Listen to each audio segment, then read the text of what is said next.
Un saludo, estimados estudiantes. Hoy vamos a trabajar el tema de los reactores USB, que es una de las unidades utilizadas en el tratamiento primario de las aguas residuales y que parcialmente también realiza, digamos, parte del tratamiento secundario. Entonces, les voy a compartir pantalla para que miremos la presentación que tengo sobre reactores USB. Muy bien, entonces esta video clase la vamos a dividir en dos partes. Hoy vamos a trabajar una parte introductoria a este tipo de reactores. Es muy importante tener claridad sobre, eh,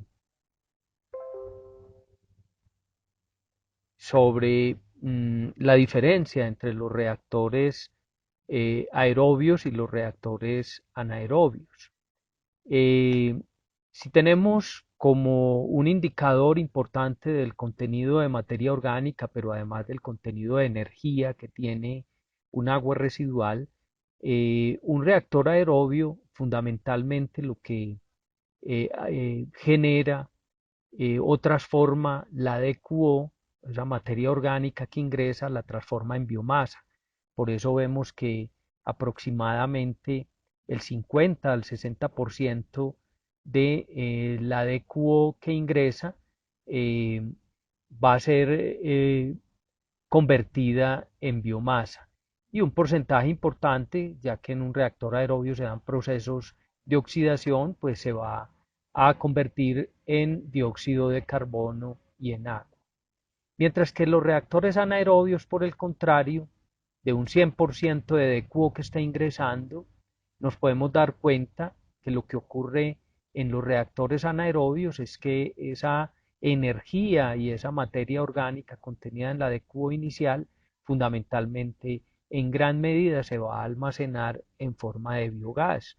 Recordemos que el biogás es una mezcla de dióxido de carbono y metano y es un combustible. O sea que de esta manera recuperamos energía. Entonces, el primer mensaje importante es que los reactores anaerobios nos ayudan a recuperar la energía química que tiene el agua residual y esa es una gran diferencia con los reactores aerobios. Eh, en los procesos, digamos, de mineralización de la materia orgánica, pues van a ser muy importantes los aceptores de electrones. Ya sabemos que el proceso de oxidación de la materia orgánica, pues parte de una materia orgánica, de unos compuestos muy reducidos y poco a poco se van transformando a compuestos oxidados, para lo cual necesitamos eh, estos aceptores de electrones. Y los aceptores de electrones principales inorgánicos, pues son el oxígeno, que obviamente es el oxidante, en este caso fundamental para los procesos aerobios, los nitratos, los sulfatos y el dióxido de carbono. En los tres primeros, obviamente cuando hay presencia de oxígeno, presencia de nitratos, presencia de sulfatos, pues no va a haber formación de metano. Y por último, cuando hay presencia de dióxido de carbono y no tenemos oxígeno disuelto, ni nitrato ni sulfatos, entonces puede haber una formación se puede generar un proceso anaerobio y que da origen a metano. En la digestión anaerobia, ya lo vimos, la DQO que ingresa fundamentalmente entonces se va a transformar en metano y en dióxido de carbono. Esta mezcla es lo que llamamos el biogás, el metano más el dióxido de carbono. Pero además de eso, si hay presencia de azufre, pues vamos a tener compuestos reducidos de azufre, de nitrógeno, compuestos reducidos de nitrógeno como el amonio y obviamente el agua.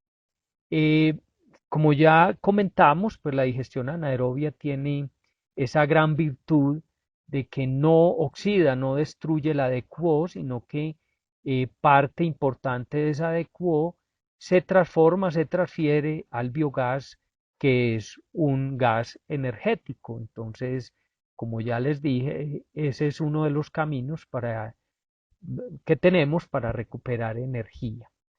Mirando un poco más en detalle lo que ocurre en un proceso anaerobio, pues en general, después de los procesos de hidrólisis y de generación de ácidos grasos volátiles, vamos a tener los procesos de formación de metano. Y en general hay dos grandes vías, la metanogénesis acetoclástica, que digamos es la más eficiente, partir del ácido acético, y la metanogénesis hidrogenotrófica, en la cual partimos del dióxido de carbono y del hidrógeno. Entonces, en general, la principal vía que vamos a tener en la producción de metano, pues va a ser la acetoclástica, y ese metano es un compuesto, un gas poco soluble en agua, mientras que el otro producto de esta transformación, que es el dióxido de carbono, es un compuesto muy soluble en agua. Esto nos va a facilitar la separación del metano del agua, con lo cual pues vamos a poder recuperar ese gas.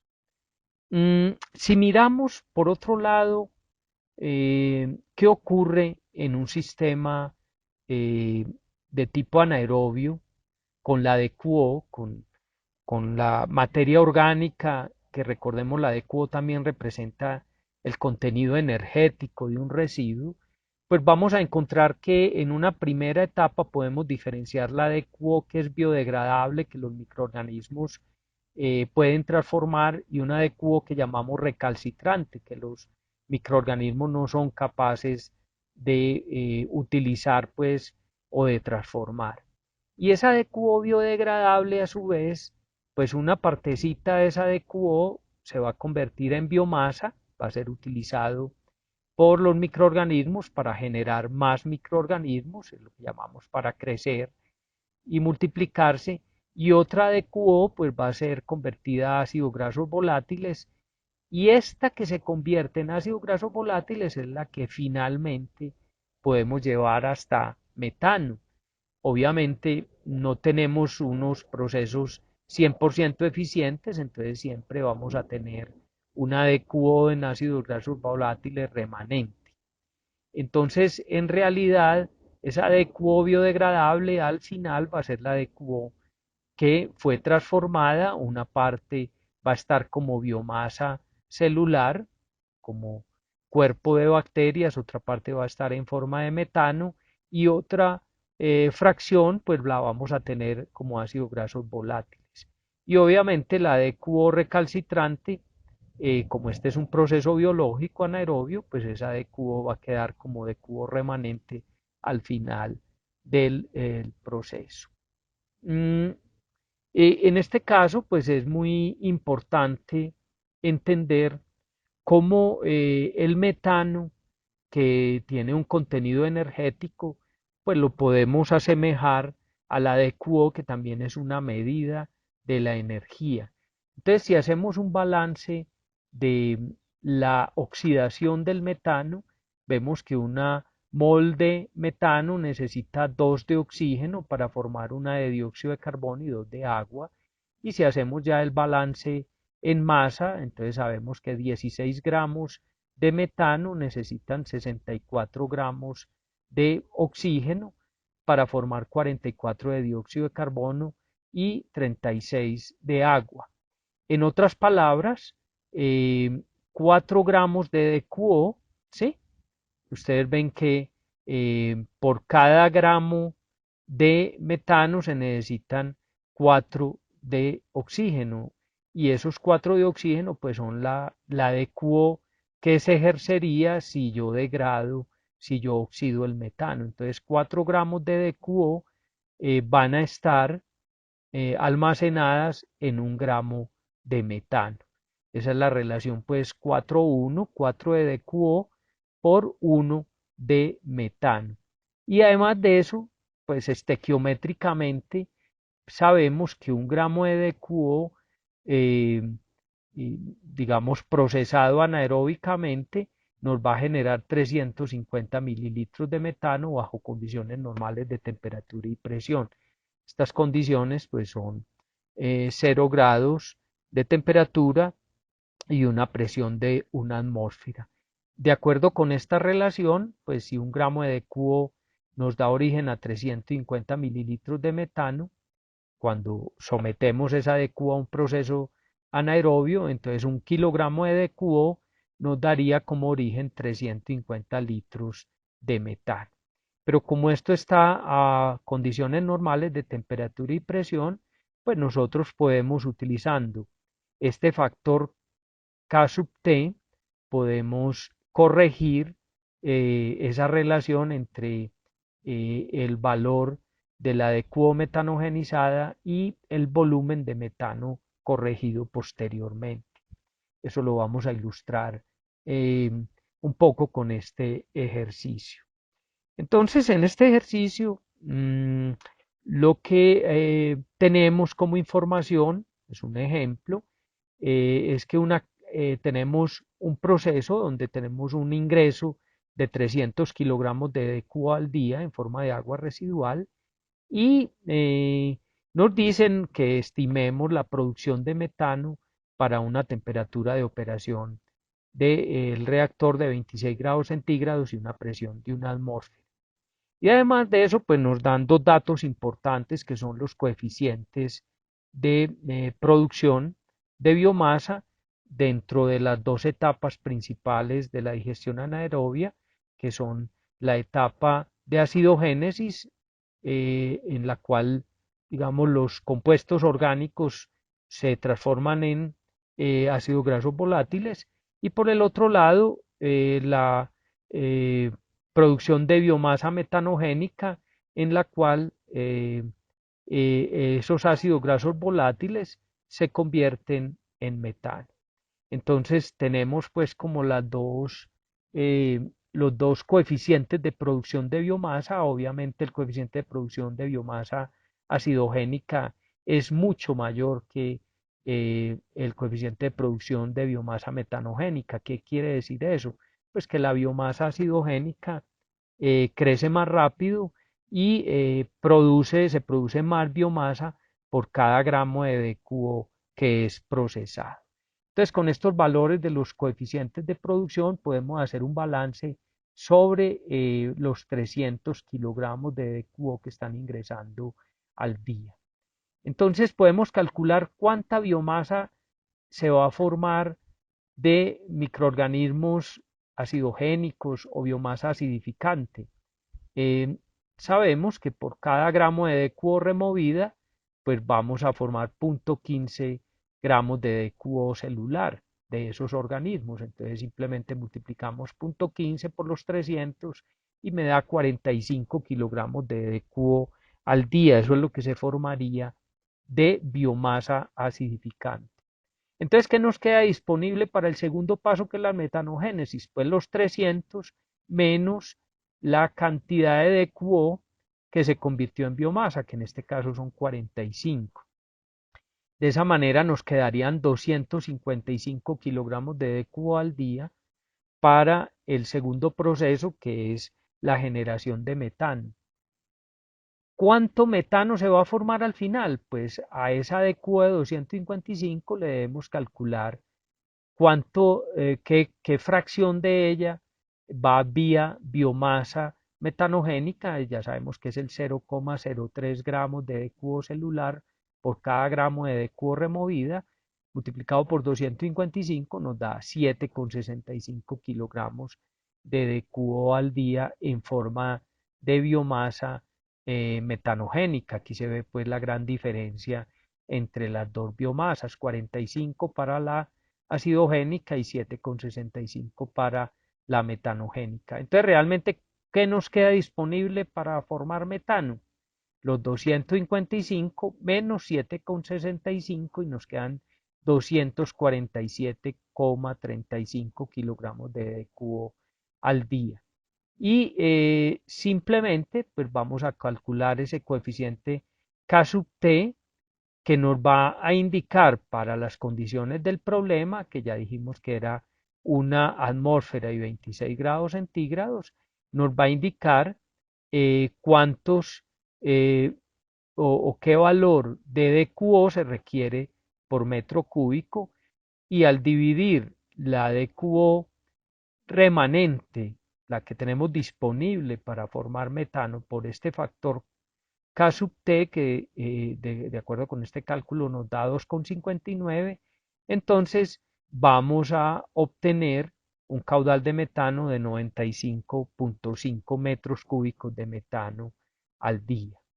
Entonces, la producción de metano por kilogramo de QO, según digamos estos cálculos que hicimos, pues nos va a dar punto 386 metros cúbicos de metano por kilogramo de DQO, lo cual eh, convirtiendo los metros cúbicos de metano a litros nos da 386 litros de metano por kilogramo de DQO.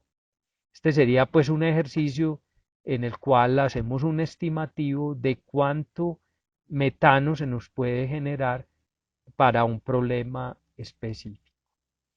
Eh, la conversión a metano tiene sus dificultades en los ambientes anaerobios, y es que algunos microorganismos también compiten por la materia orgánica, por el sustrato. Y uno de las vías más comunes de competencia es la vía de los microorganismos, las bacterias sulfatorreductoras. Y esto ocurre cuando tenemos presencia de azufre en las aguas residuales. Entonces, si tenemos cantidades importantes de azufre en forma de sulfato en las aguas residuales, lo que va a ocurrir es que entre los microorganismos que realizan el proceso de transformación a metano, o sea, los microorganismos metanogénicos y las sulfatorreductoras, además de la competencia pues con las fermentativas y las acetogénicas, se nos va a presentar una competencia importante. Y de hecho, en algunos casos, cuando la concentración de sulfatos es muy alta, entonces se van a presentar problemas de inhibición. En este caso se dice que cuando la relación de QO-sulfatos es menor o igual a 7, quiere decir que vamos a tener valores relativamente bajos de DQO y altos de sulfatos, entonces vamos a tener problemas de inhibición. Y la sulfatorreducción tiene un problema adicional, y es que genera gas sulfídrico, que es un gas que tiene un olor muy desagradable, ¿verdad? Entonces vamos a tener los problemas de los malos olores, y además es muy corrosivo, y esto nos va a generar pues los problemas típicos de los procesos anaerobios, que son muchas veces el rechazo de la comunidad por el tema de olores. Hay que tener muy en cuenta que un gramo de sulfato puede consumir un gramo de DQO de alimento, y por lo tanto entonces es una competencia importante por el alimento. Entonces el tema de la sulfatorreducción hay que tenerlo sobre todo muy en cuenta en residuos industriales que sean muy ricos en azufre, en sulfatos, porque ahí se nos va a generar este tipo de problema. En aguas residuales domésticas también se genera, aunque digamos con un impacto menor. La digestión anaerobia pues es un proceso relativamente delicado eh, en algunos, en algunos aspectos. En otros aspectos, pues es un proceso, por ejemplo, que requiere cantidades de nutrientes mucho menores. ¿Por qué? Pues porque tenemos unos coeficientes de producción de biomasa relativamente bajos, y por lo tanto se requieren cantidades de nutrientes relativamente pequeñas para poder producir la biomasa que se necesita. Mientras que en un proceso aerobio, como se produce tanta biomasa, pues generalmente necesitamos cantidades mayores de nutrientes. En general, se dice que los contenidos de nutrientes, las relaciones de cuo, nitrógeno, fósforo, pues pueden estar del orden de 1051 a 350,51, ¿verdad? Que sería como el margen o el rango en el cual nos vamos a mover. A nivel de temperatura, pues el rango óptimo sería el mesofílico de 30 a 35 grados centígrados, por eso vemos que generalmente los digestores de lodos se calientan en ese rango de 35 grados. El pH en los procesos anaerobios es mucho más exigente.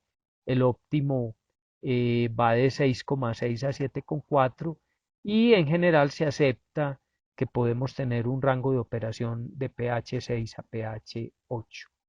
Y con respecto al pH, pues juega muchísimo lo que llamamos la relación de alcalinidades, que sería la relación entre la alcalinidad intermedia y la alcalinidad total, que debe ser siempre menor de 0,3, porque en el momento en que aumente, pues vamos a tener problemas de acidificación y cuando se presentan estos eventos, pues una de las soluciones es adicionar alcalinidad, que generalmente la mejor forma de adicionar alcalinidad pues es el bicarbonato de sodio.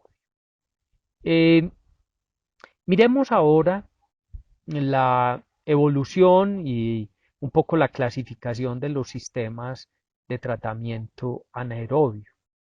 Eh, las claves que tenemos es que en los procesos anaerobios actúan fundamentalmente un tipo de microorganismos que los llamamos arqueas metanogénicas.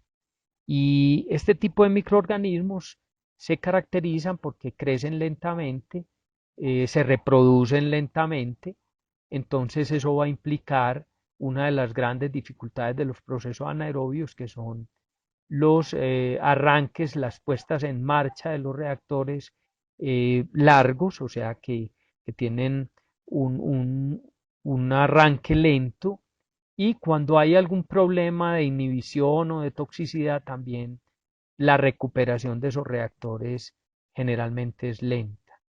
Eh, por eso, pues hay que ser cuidadosos con esas variables ambientales que nos controlan el proceso.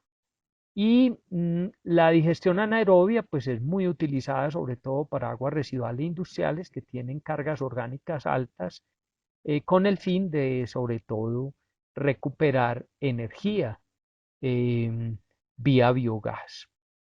Si miramos una clasificación de los sistemas de tratamiento anaerobio, pues vamos a tener en general dos grandes tipos de sistemas, lo que llamamos los sistemas convencionales, donde estaría el tanque séptico, la laguna anaerobia, los digestores de lodos, y lo que denominamos sistemas de alta tasa, o sea que podemos aplicar cargas más altas.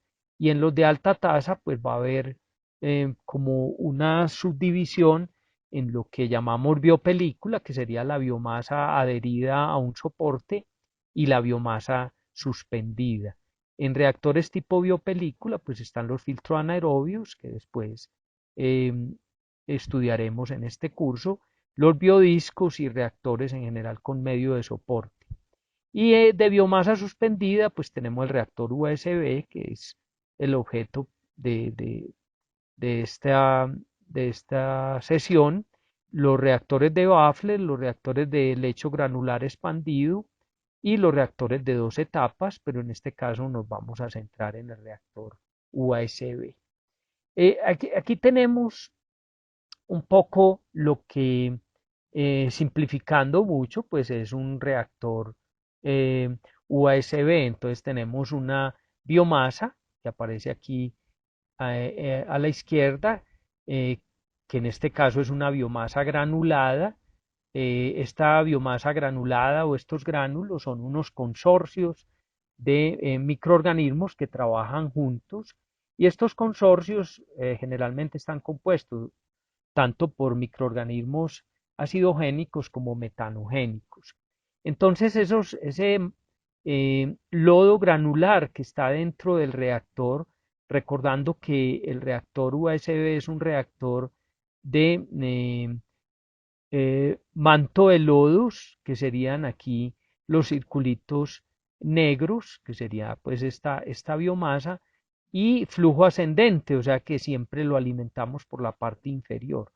Entonces, al tener en un contacto íntimo, estos microorganismos que forman pues los consorcios que hay en el lodo granular, en estos gránulos, y el sustrato, la materia orgánica, se nos va a formar el metano, que aquí lo representamos con los círculos amarillos. El metano, por diferencia de densidad, va a ascender y vamos a tener un sistema que lo vamos a llamar separador de fases, con el cual pues vamos a separar el biogás, que nos va a quedar atrapado en esta campana central de aquí de este esquema, el agua ya, digamos, tratada con una menor concentración de materia orgánica va a salir por la parte superior a través de estas canaletas, y el lodo, eh,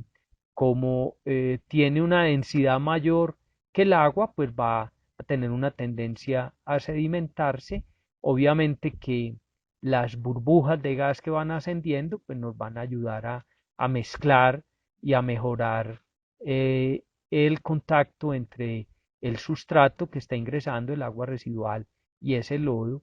Pero la idea central es que el lodo va a permanecer en la parte inferior del reactor.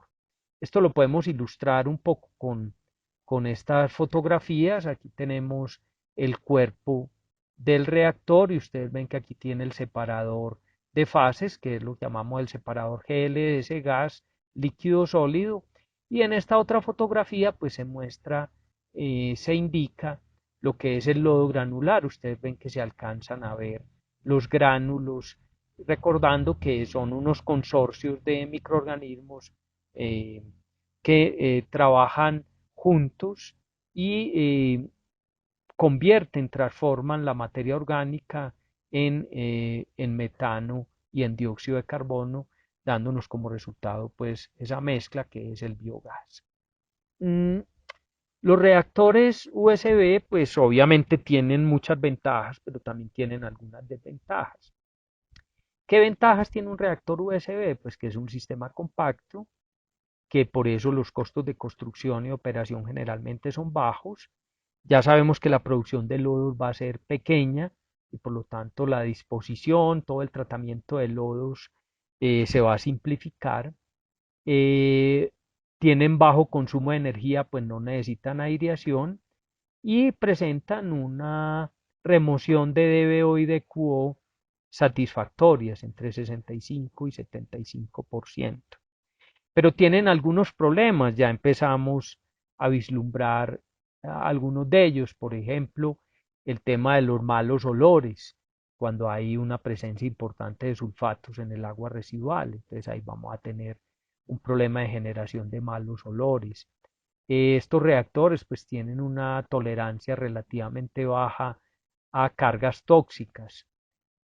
Como la biomasa crece tan despacio, el tiempo de arranque generalmente es alto y lo ideal es traer inóculo, o sea, traer lodo de otro reactor e inocular el reactor que estamos iniciando.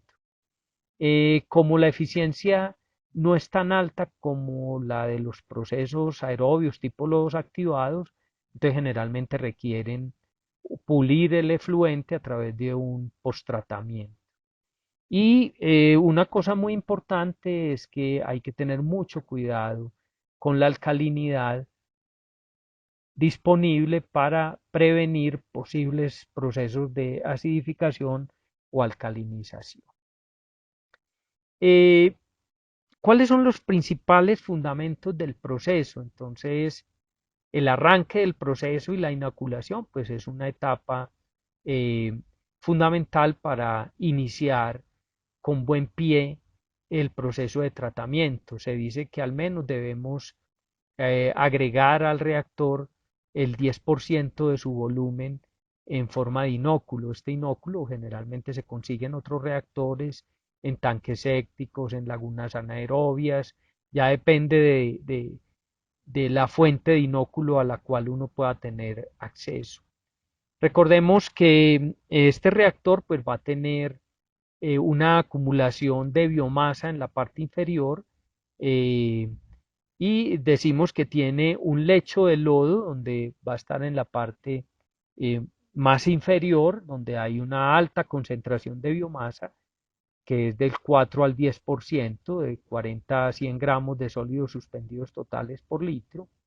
Y en la parte de encima, pues vamos a tener el manto de lodos que tiene una concentración un poco más baja, pero recordemos que el secreto es que al ser alimentado por la parte inferior, se logra que en la parte superior, en ese separador gas sólido líquido, pues tengamos la separación de fases. Por lo tanto, es como si tuviéramos un reactor y un separador en la parte superior que nos ayuda a separar el gas, los sólidos, que en este caso sería la biomasa, y el líquido. Las edades de lodo, el tiempo de permanencia pues, de los microorganismos dentro del reactor es alto, mayor a 30 días, y lo ideal pues, es distribuir muy bien el agua residual en la parte inferior del reactor para que se nos presente un buen contacto con la biomasa. Esta es una configuración típica para aguas residuales industriales. Las aguas residuales industriales normalmente presentan el problema de que hay descargas puntuales en determinados momentos y posteriormente no hay descargas, entonces por eso se requiere un tanque de igualación previo al reactor USB.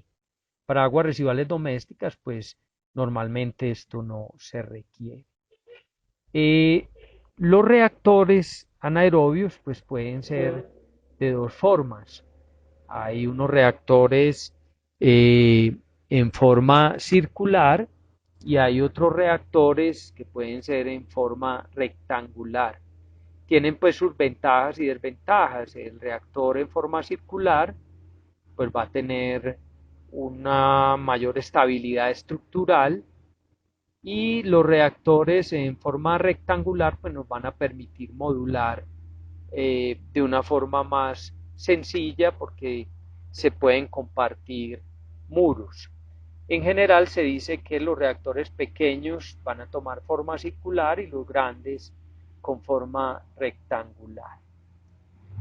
Este sería pues un ejemplo de un reactor circular donde tenemos el separador de fases en la parte superior y recordemos que se alimenta por la parte inferior.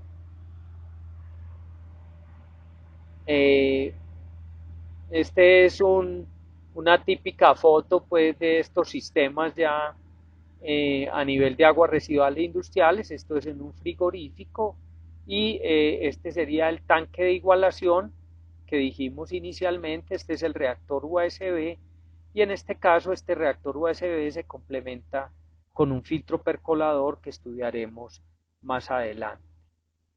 Y estos son pues como los típicos reactores rectangulares donde tenemos un sistema para distribuir el flujo en la parte inferior. Es un sistema que llamamos de rosetas.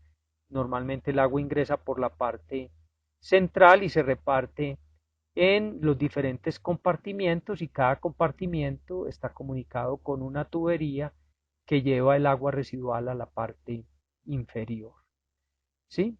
Y estaría la alimentación en la parte inferior y en la parte superior pues está el separador de tres fases, con lo cual pues el lodo se va a quedar en la parte inferior, El gas va a ser atrapado por estas campanas que aparecen aquí, señaladas, y el líquido pues va a salir por la parte superior a través de estas canaletas. Ustedes pueden mirar después con cuidado este video para ilustrar mejor este tipo de reactores. Eh, en estos reactores rectangulares, pues también podemos tener lo que llamamos la distribución del flujo de ingreso a través de múltiples. Entonces, generalmente lo que se hace es que hay un canal común y hay unos vertederos a compartimientos y cada compartimiento alimenta un múltiple de distribución. Esto ya lo estudiaremos con mayor detalle posteriormente.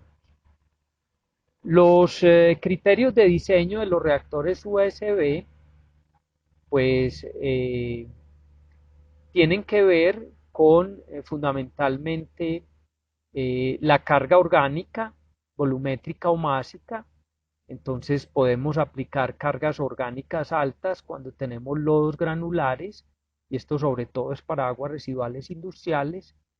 En cambio, para aguas residuales domésticas, que son mucho más diluidas, pues vamos a aplicar cargas orgánicas más bajitas y tenemos que controlar eh, el proceso. El criterio de diseño fundamental será la carga hidráulica y por lo tanto el tiempo de retención hidráulico que tenemos en dichos reactores. Esa es la gran diferencia entre un diseño para un agua residual industrial que tiene un contenido alto de materia orgánica y un agua residual doméstica que tiene un contenido bajito y que por lo tanto lo tenemos que diseñar por carga hidráulica.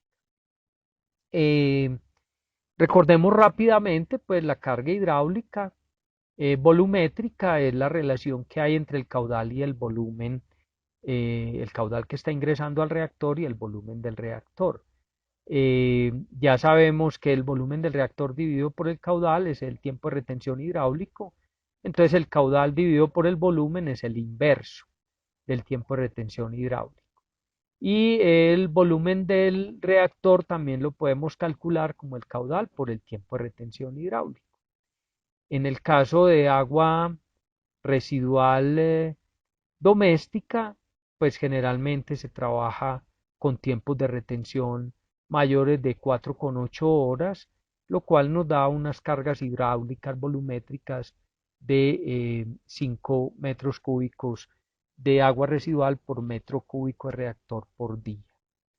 Eh, Dependiendo de la temperatura, pues hay que controlar ese tiempo de retención hidráulico. Entonces, para temperaturas altas, mayores de 26 grados, pues tenemos eh, tiempos de retención hidráulicos del orden de 6 horas, mientras que para temperaturas bajas se requieren tiempos de retención mucho más altos.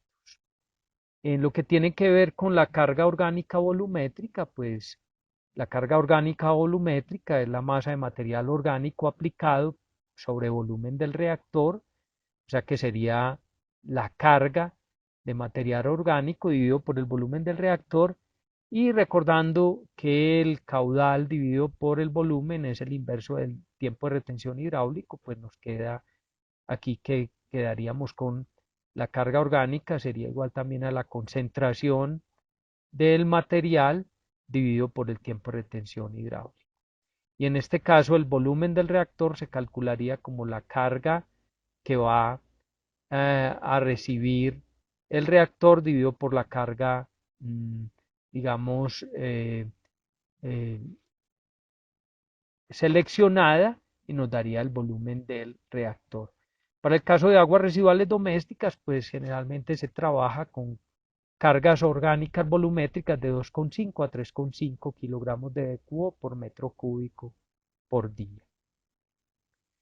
Y por último, pues tenemos la carga orgánica másica, LSUM, que se define como la carga orgánica aplicada sobre la biomasa presente en el reactor, y la biomasa presente en el reactor pues es el volumen del reactor por la concentración de biomasa en el reactor. Haciendo pues las conversiones que ya hemos utilizado, nos queda que el SUM, que es la carga orgánica másica, es igual a la concentración del sustrato, del agua residual, de la DQ en el agua residual, dividido por el producto del tiempo de retención hidráulico por la concentración de la biomasa.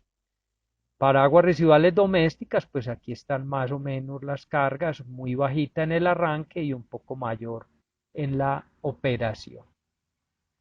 Y por último, pues tenemos que tener claro lo que definimos como la velocidad ascensional. La velocidad ascensional es la velocidad del agua, cómo asciende dentro del reactor y es igual al caudal dividido por el área. Y haciendo pues las conversiones nos queda que es la altura dividido por el tiempo de retención hidráulica. Muy importante en reactores anaerobios eh, para tratar aguas residuales es que esa velocidad ascensional debe ser en lo posible entre 0.5 y 0.7 metros por hora. Bueno, aquí tenemos pues el resumen de los criterios de diseño que hemos planteado eh, en esta sesión. Ustedes los pueden revisar y esta sería como las referencias bibliográficas más importantes. Nos veremos en la próxima sesión.